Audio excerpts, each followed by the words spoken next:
자, 안녕하세요. 강찬희 원장입니다. 입술이 많이 붙었습니다. 예. 너무 힘드네요. 환자분들이 가끔 제가 이제 여쭤보거든요. 치과 언제 가셨습니까? 라고 물어보시면 치과를 몇 년 동안 간 적이 없다고 말씀을 하시더라고요. 그래서 저희가 왜 치과를 예전에 갔던 걸 중요시 여기냐면, 그러니까 모의고사 성적 물어보는 거와 똑같거든요. 뭐 1, 2년 전에 뭐 치과 가서 뭐 별 얘기 없었는데 이번에 뭐 10개 6개 막 8개 많이 나왔어. 그럴 일은 별로 없거든요.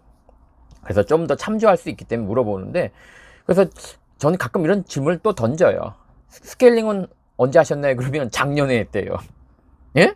그럼 치과는 안 가셨잖아요. 그러면 이렇게 하세요. 근데 그게 한두 번이 아니거든요. 대부분의 분들이 그렇게 얘기하세요.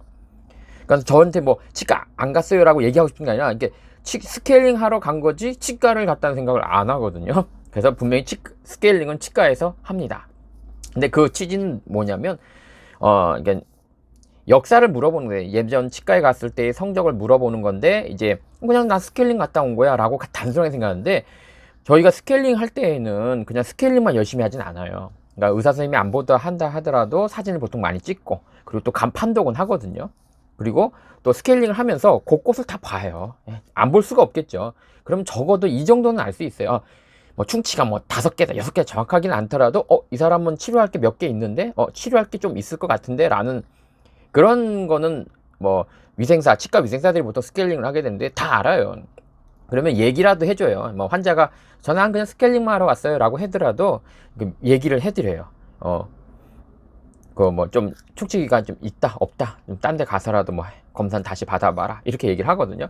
그래서 저희들이 보면, 우리도 보통 친구들 보면 이렇게 얼굴만 봐도 너 어디 아프니까 아픈 거 같은데 너 병원지 한번 가봐, 이렇게 얘기할 수 있잖아요. 저희들도 치아를 보면 뭐 몇 개까지 정확하게라고 얘기를 못하도 한번 쓱 보면 대충 있을 것 같다라는 느낌은 오거든요. 그러니까 여기 있다는 표현보다는 이렇게 쓱 보면 이 사람은 있을 것 같은데 라는 느낌이 팍 올 때가 대부분이 많아요. 그럴 때에는 좀 더 그런 느낌이면 자세히 보거든요. 그래서 저 같은 경우는 이제 많은 치과 선생님들이 그래요. 오른쪽이 아파서 오시잖아요. 오른쪽이 아파서 오시면 오른쪽을 먼저 봐야 되지, 뭐 다른 데 괜히 이렇게 들춰보면 혼나요. 내가 딱 이 말부터 해요. 오른쪽이 아프다고요? 왼쪽 잘못 보면 안 돼요. 혼나요, 환자들한테. 오른쪽이 아프다고요? 딱 그래요. 그래서 그리고 오른쪽만 또 보고 이제 그럼 내려오세요. 그러면 환자 성향을 맞추기 어려우니까 내려오세요 그러면 또 이 거꾸로 물어보세요. 다른 쪽은요? 그 다시 또 눕혀서 다시 봐야 되는 그런 경우가 좀 생겨요. 그래서 저희들은 그러니까 치과 의사들 중에는 이제 어떻게 하냐면, 오른쪽이요 하면 오른쪽 보면서 별 문제가 없다 싶으면 다른 쪽을 이렇게 쓱 하면서, 쉽게 말해서 쓱 다 봐요. 이렇게 쓱 있다 없다. 그래서 환자의 성향에 따라서 이렇게 얘기하죠. 오른쪽 아프다고 하는 데는 괜찮은데 왼쪽에도 충치 있는 건 아세요? 라고 이렇게 던지죠. 그러면 환자가 더 검사해 주세요. 그러면 해주는 거고, 환자가 예, 됐습니다. 됐어요. 강 원장 됐어요. 하면 그냥 놔두거든요. 그래서 이거를 왜 이렇게 하냐면, 아픈 데만 먼저 안 봐주면 다른 데 보면 조금 이제 치과에 대한 부정적인 생각이기 때문에, 저도 마찬가지예요. 저도 같은 치과 의사인데 뭐 저라고 항상 환자들이 신뢰하는 건 아니에요. 그렇기 때문에 오른쪽 아프다고 딱 오른쪽만 봐줘, 뭐 이런 식으로 가시거든요. 되게 굉장히 이게 우리도 참 이게 어떻게 보면 환자를 보면서도 서비스업이나 마찬가지거든요. 환자의 성향을 맞춰야 되기 때문에. 그래서 싫어하시는 분들 굉장히 많아요. 그래서 아픈 데만 봐주는 선생님도 계세요. 가끔 이제 그런 분들이 저희 치과로 오면 왜 왼쪽은 얘기 안 하시죠? 그러면 왜 안 봤지? 그게 아니고 환자분이 오른쪽만 봐주세요 그러면 왼쪽을 보고서도 사실 얘기를 안 하는 선생님도 계세요. 괜히 그 뭐 얘기해봤자 환자한테 오해받을까봐 오른쪽 괜찮습니다 하고, 그리고 이분은 이제 계속 오른쪽이 아프니까 이제 저희 치과로 오게 되고, 그러면 본 김에 위에도 안 좋은데 아래도 안 좋은데 왜 그때에서 얘기 안 하셨죠? 라고 얘기를 하게 되는 경우가, 이제 얘기를 하면 오해를 살 때도 있어요. 이게 또 요즘 치과에 대해서 부정적인 생각도 많잖아요. 다 제 탓이죠 뭐. 그래서 얘기를 좀 하기가 곤란할 때가 많아요. 그래서 오늘은 말이 또 샜다. 그러니까 스케일링 같은 거 이제 어디서 했냐 그러면 환자들이 치과에서 했다고 생각하지 않아요. 그러니까 뭐 그냥 스케일링 하고 온 거라고 생각할지 모르지만, 치과 의사 입장에서나 또 우리 치과 위생사 입장에서는 스케일링 하면서 충치가 있는지 없는지를 볼 수밖에 없어요. 안 볼 수는 없어요. 근데 환자가 굳이 뭐 나는 스케일링만 뉘앙스가 있거든요. 다른 건 얘기하지 마, 뭐 이런 분들 계세요. 그러지 않고서는 이제 얘기는 해줘요. 대충 충치가 좀 있는 것 같아요. 뭐 좀 보세요. 뭐 이런 식으로 뉘앙스는 던지긴 해요. 왜냐면 또 이렇게 충치가 뭐 여기 있습니다. 그러면 또 환자들이 싫어하시는 분도 계시니까 이제 그래서 오늘은 스케일링은 어디서 하나요? 치과에서 합니다. 그런데 환자들은 스케일링 할 때 본인은 스케일링만 받았다 생각하지만 사실 치과 위생사나 치과 의사는 환자가 원치 않더라도 그 충치나 이런 것들을 잇몸이나 이런 상태나 이런 걸 갖다가 어느 정도는 볼 수밖에 없어요. 그리고 심대하게 환자에게 문제가 있을 것 같으면 저희가 얘기를 해주긴 해야 돼요. 예.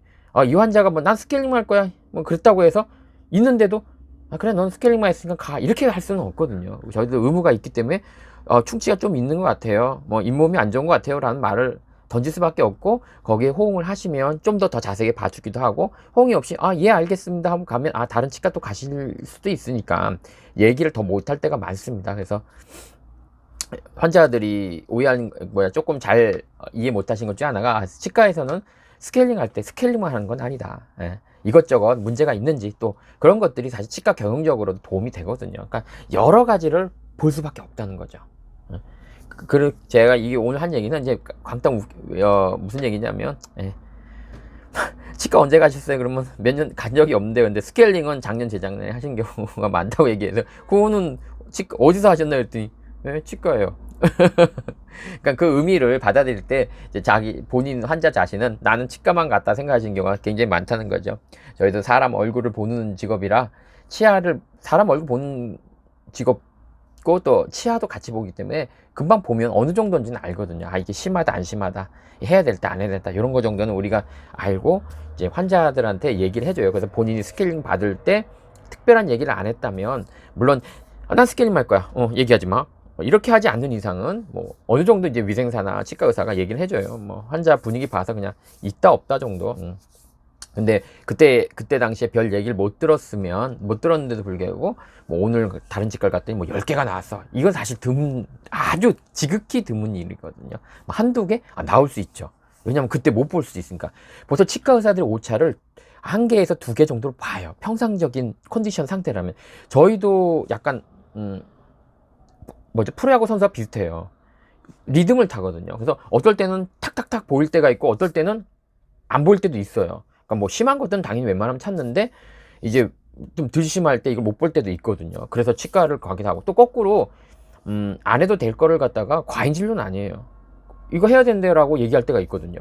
그게 보통 오차가 한두 개예요. 그래서 논문에 따르면 한 20% 정도, 그러니까 5개 중에 1개의 충치는 우리가 오진을 한다 그래요. 그러니까 안 해도 될 걸 해야 된다라고 얘기하고 반대도 있겠죠, 당연히. 반대 상황도 거의 비슷하다고 봐요. 해야 될 거 안 한다고 할 수도 있어요. 그렇기 때문에 근데 10개인데 10개를 다 틀리진 않겠죠. 그랬을 때 한 20% 정도 오차율, 그러니까 5개 중에 하나의 오차율을 고려했을 때 저희 환자분들이 좀 더 치과를 2군데 정도 가는 건 꼭 필요하다. 왜냐하면 꼭 과잉 진료가 아니더라도 일단은 내 중요한 치아를 치료하니까 2군데 가서 의견이 다르다 하고 했을 때 그건 꼭 과잉 진료만 보지 말고 왜 다른지를 분석해 보면 지금 해야 되는 건지 아니면 1, 2년 있다가 해도 되는지 그 정도 차이일 수도 있거든요. 아니면 정말로 안 해야 될 걸 할 수도 있는 거고요. 왜냐면 오진에 의해서 또 해야 될 걸 거꾸로 안 할 수도 있다는 거죠. 그런 것도 찾아내야죠. 해야 될 거 안 하는 것도 큰 문제잖아요. 그래서 꼭 이걸 오진이다. 뭐 오진으로만 접근하지 말고 뭐랄까 이걸 진단학적으로 얘기하면 우리가 요즘 코로나 검사도 있지만 그걸 다 맞추진 않잖아요. 똑같은 현상이 벌어지거든요. 그러니까 모든 질병을 치료하는 진단에 있어서는 오차가 있고 모르고 미리 할 수도 있는 거고 또 해야 될 거 안 할 수도 있는 이런 진단학적인 오류들이 존재하고 그래서 우리가 허위 양성, 허위 음성이라고 뭐 조금 어렵게 표현하지만 그런 것들이 항상 존재하고 뭐 그런 것들을 막기 위해서는 특히 충치 같은 류는 2명의 의견을 한번 들어보자. 꼭 과잉 진료만을 염두에 두지 마시고 그래서 그 차이가 있다면 왜 차이가 있는지를 조금만 분석해 본다면 이걸 좀 기다려야 될 건지 놓친 건지 못 찾은 건지 이를 분석하면 본인 치아를 갖다 더 건강하게 지킬 수 있다는 겁니다. 이거 스케일링 어디서 하나요로 시작해서 엉뚱한 데 빠졌네요. 다음 기회가 된다면 논문을 벌써 찾아낸 건 예전부터 있거든요. 한번 치과 의사들의 어떤 오진율, 그러니까 오진한 표현은 그렇지만 어쩔 수 없이 사람이기 때문에 할 수 없는 실수? 그걸 갖다가 왜 진단학적 허위 양성 또는 허위 음성이라 그러는데, 그런 것들에 대해서 한번 얘기할 기회가 있을 것 같습니다. 자, 즐거운 하루 되세요. 급 마무리. 예, 제 특징이죠. 예, 이거 편집 잘 안 하는, 잘 못해. 이렇게 눌러야 돼. 자.